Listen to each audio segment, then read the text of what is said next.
lanjut lanjut bakasan sing arek jariku mau ya. Dan saiki rata-rata arek-arek sing tak kenal mau sing pinter-pinter mau ya gak kesusu rabi. Ya rata-rata saiki salah sijine bahkan ana sing kuliah ning luar negeri. Oh iya, betul. Anjing sangat cok. Ana sing fokus ngajar dan lain-lain. Tapi rata-rata koncoku sing biasanya ning sekolah iki gak sepiro pinter tapi dhek areke wayu. Gak kabeh lho ya. Rata-rata. Disclaimer gak kabeh. Gak kabeh. Ya menawa ono sing ngeroso kan nek apa ternyata gawakmu ya wis. Nyapa cok sing tak maksud ya awakmu lagian. Heeh. Mesti gak suwi wis tahun 2 tahun lulus sekolah, ya saiki wis rabi wisan. Wis dibojo dhe anak. Polahe ngono cok mesti. Tapi iku emang relate sih di kehidupanku ya ngono berasaku ya. Mbok piye ngono lho nek wis gak pateo berperan wis setahun tahun Mbok ya. baru rabi. Iki pembahasan sing menarik iki. Nah, Tapi iki cocok logi. Bisa jadi salah. Aku mungkin perlu membaca riset yang lebih dalam. Aku gak tahu risetnya ada atau enggak, tapi ini menurutku karena ini cuma sebatas pengamatan. Bahwasanya survivabilitas seseorang untuk hidup itu berkaitan erat dengan kecerdasan mereka. Oke? Rata-rata kenapa arek-arek sing tak kenal pinter iki mau sampai saiki belum nikah-nikah? Mungkin karena mereka bisa bertahan hidup sendiri. Iya toh? Mungkin karena mereka bisa bertahan hidup sendiri tanpa harus ada sokongan dari orang lain. Tapi arek-arek sing bisa dibilang ya aku ngarani mereka nggak pinter lah, nggak goblok juga ya, tapi juga pinter. Standar. Tapi gak pinter. Standar ya. Gak pinter sing tipikal sekolah nyontek, Sekolah matematika raro dan lain-lain, keahlian mereka nggak punya. Dan mereka cuman ya modal tampang lah bisa dibilang. Emang cantik, ganteng. Cuman pasti mereka rata-rata nggak berdiri di kaki sendiri ketika mereka lulus. Rata-rata ya entah mereka disokong oleh orang tua atau nikah aja. Karena kan yang membiayai suami nih. Tapi entah itu real atau enggak, tapi yang kulihat rata-rata. Apalagi dari segi perkembangan zaman, mulai dari pernikahan dini orang wis dan gak kurang aja. Dan untuk konteks gender ya, untuk konteks gender, sing lanang walaupun ketika dia di sekolah goblok gak pinter, survivabilitas hidupnya masih bisa berdiri di kaki sendiri karena kan mereka bisa bekerja secara kasar apapun itu. Cuman sing wedok rata-rata oh iya nikah lagi.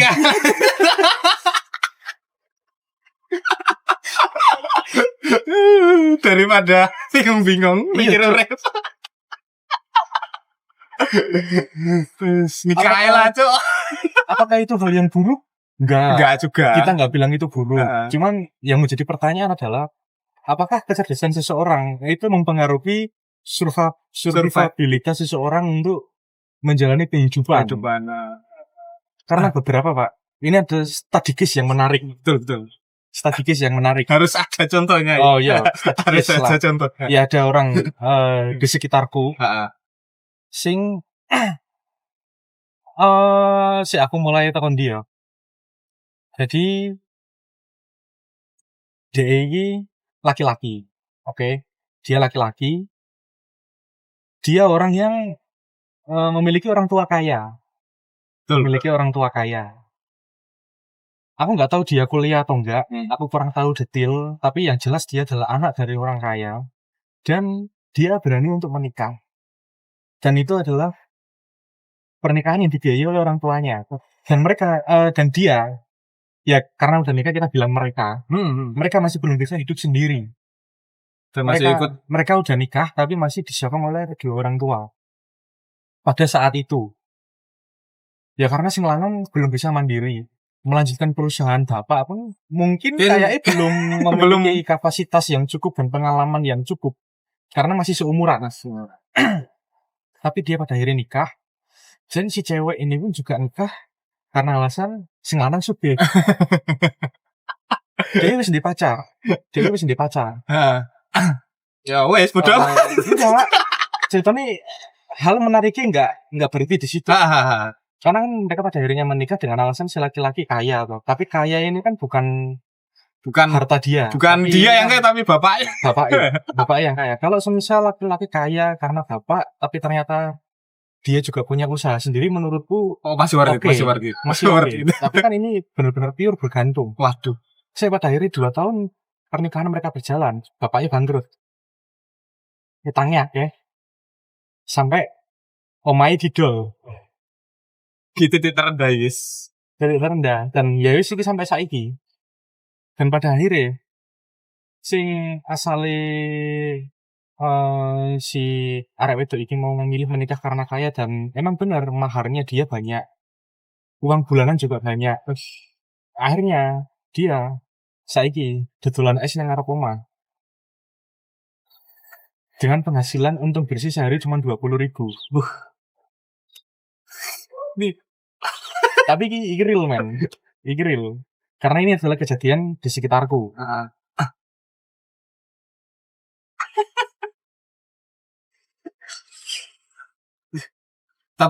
Tapi pernyataan menikah adalah jurang itu gimana berarti?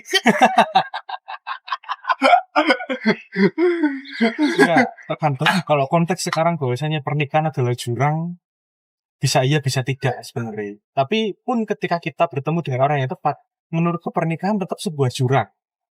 Cuman bedanya ketika kita menikah dengan orang yang tepat, jurang Jurangnya itu menjadi sebuah yang seru. Heeh. Bungee jumping ngerti kan.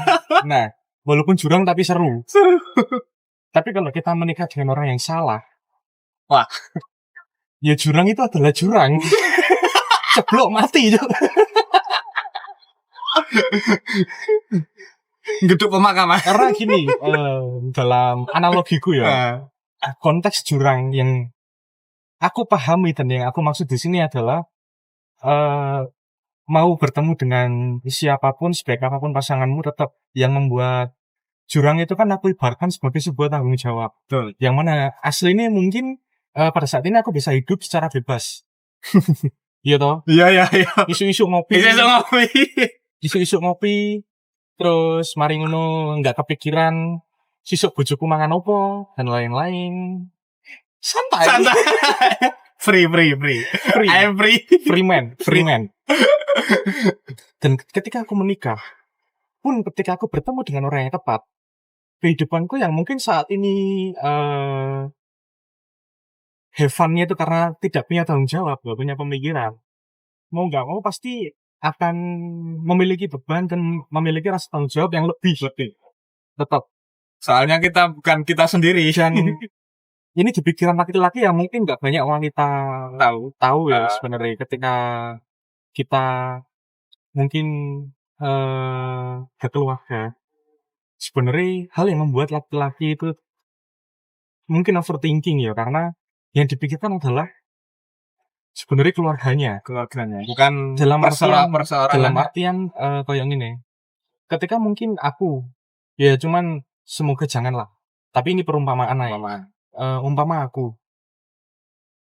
memiliki penghasilan yang pas-pasan tiap hari. Mau nggak mau aku pasti overthinking. Yang aku overthinkingin bukan karena aku mau makan apa, tapi yang di rumah mau makan apa. Apakah yang di rumah itu tercukupi? Dan gini men, konsep dari sebuah pernikahan adalah kamu nggak bahasa yang paling mudah untuk dipahami adalah nggak menculik dengan izin. Jadi kamu kan akan mengambil seseorang yang dirawat oleh orang tuanya dari kecil, di-provide makanan, pendidikan, yang lain-lain dengan baik tanpa pernah kurang sekalipun. Kamu ambil dia dari orang tuanya, dia mengabdikan dirinya untukmu, dan ketika kamu gak bisa memberi sesuatu hal seperti yang orang tuanya berikan, sebagai laki-laki yang bertanggung jawab kan pasti akan menjadi sebuah pikiran. Pasti ya. Makanya konsep kenapa bagi beberapa orang pernikahan adalah jurang. Cuman kembali lagi, jurang itu kan juga tergantung kehidupanmu akan seperti apa dan tergantung wanitamu seperti apa. Karena ketika pernikahan itu adalah sebuah jurang dan ternyata wanitamu ini adalah orang yang gak tepat, kan jurang itu bisa menjadi makin dalam. makin dalam, awakmu kekubur. makin dalam, terus digawe lahar. Awakmu kekubur. Wis, selesai, men. Selesai. Tapi itu konteks untuk laki-laki yang bertanggung jawab. Karena kan kita nggak bisa menutup fakta bahwasanya di luar sana juga banyak laki-laki yang sebenarnya nggak bertanggung jawab terhadap keluarga mereka. AFK. AFK termasuk. AFK. Atau dia nggak AFK, tapi feeder. Drag Sistem bener anjing. Sistem. Dia hadir di keluarga. Tapi ini terjadi di sekitarku. Study case. Ayo. Gimana orang di sekitarku ini mereka bukan keluarga yang bisa dibilang pas atau bahkan kaya, tapi mereka adalah keluarga yang cukupan dalam artian bedanya gini, kalau cukup semua yang kita butuhkan bisa di-provide tanpa harus ngoyo berusaha lebih. Tapi mereka adalah cukupan. Jadi untuk mencukupkan kebutuhan mereka butuh berusaha lebih keras. Jadi cukupan. Kadang cukup, kadang enggak. Oke. Mereka itu dark system. Sekeluarga. Anjir, dark system sekeluarga. Ya mungkin ini adalah salah satu dari bentuk falsafah bahwasanya jodoh adalah cerminan. Waduh. Dark system akan ketemu dengan dark system. Dark system akhirnya direpot nonton. Anjing. Enggak. Tapi ini real, man. Dimana keluarga ini aku diceritani ya. Sebelum mereka menikah, ketika mereka masih pacaran, si cewek udah dikasih tahu kalau jangan nikah sama dia. Karena dia dulunya pemabuk. Tapi pemabuk dalam konotasi pemabuk negatif. Karena gak semua pemabuk kan negatif. Negatif. Kegiatan mabuk negatif kegiatannya. Iya. Negatif bagiku mau bagaimanapun tetap sebuah kegiatan yang negatif. Tapi tidak semua pemabuk itu negatif. Karena temanku banyak yang peminum tapi ya mereka sama kayak aku. Nggak ada bedanya, nggak beban, nggak apa. Tapi kan kadang ada tipikal pemabuk rusuh dan lain-lain. Nah, ini pemabuk yang dark system. Dark system. Pada akhirnya mereka menikah. Dan anak mereka banyak. Lebih dari 2. Anjir. Aku nggak menyebut detail berapa. Karena nggak menutup kemungkinan orangnya nonton dan merasa. Pokoknya lebih dari 2. Lebih dari 2. Banyak. Tapi untuk bikin kesebelasan belum cukup. Tapi intinya anak yang harus mereka tanggung itu banyak. Dan si bapak memang hadir dalam keluarga itu. Tapi feeder. Feeder. Jadi kebiasaan dari si laki-laki ini adalah memang benar kerja. Tapi uangnya dipakai untuk mabok, main slot. Aduh. Main slot. Anjir, ini dark system, Cuk. Dan tapi ini adalah gosipnya. Gosipnya bahwasanya si laki-laki ini enggak memberikan uang ke istrinya sama sekali. Walaupun dia kerja. Makanya feeder. Sedangkan ada anak yang harus disekolahkan, ada anak yang harus tercukupi kebutuhan susunya. Tapi enggak, pendidikan, susu, kebutuhan dan lain-lain. Tapi enggak di-provide dengan baik. Bahkan enggak di-provide sama sekali. Wah. Dan si ibu, si cewek ini, dia juga dari sistem di masyarakat. Tapi dia dari sistem di masyarakat. Karena ya sebenarnya ini memang mungkin salah satu cara dia untuk survive dalam kehidupan nih. Jadi orang-orang seperti ini yang memang nggak bisa kita salahkan 100% sebenarnya.